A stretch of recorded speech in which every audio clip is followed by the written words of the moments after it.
Now, what is the single most damaging myth about bees that popular culture keeps feeding people? The moniker killer bees. Any colony of honeybees can kill people, somebody.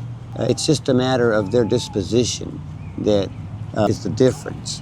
So that moniker, oh, killer bees, well, all bees can be there. That brings instant fear to somebody. Oh, killer bees, they're Africanized is what they are. Yeah. And they have the African honeybee DNA in them, some degree more than others, and that makes a difference in how they act, how they respond. Now, what's your take on Africanized bees? This is totally not asked for, but in my opinion, as human beings, we have the ability to change things and alter genetics and learn different things about bees. But in my perspective, I don't think we should try to alter it, because this is natural for the bee to have these instincts to fight off what they're supposed to be a little aggressive, because this is how this is them naturally.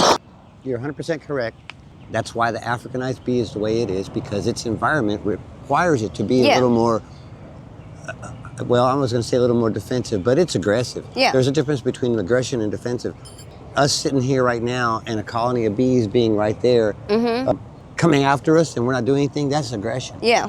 The bees sitting there doing nothing and us go poking them and then they come after us, that's defensive. Yeah. And Africanized bees, their environment requires them to be a little more aggressive, defensive.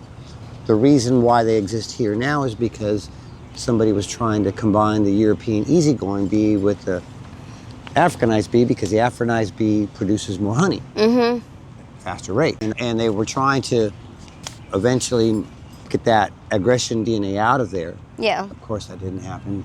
Some of them escaped, and now they're out in the environment. Now, how are your bees? Are they docile, aggressive?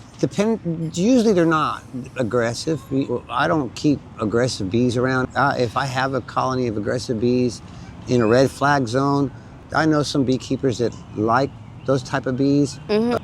They're seasoned veteran beekeepers. They know what they're getting their hands into. They have a spot that they can keep the bees far away from people. But it's getting fewer and fewer, though, because they're just so difficult to manage. And honestly, it can be a liability and very dangerous to have them around. But normally, bees are not aggressive like that, you would think.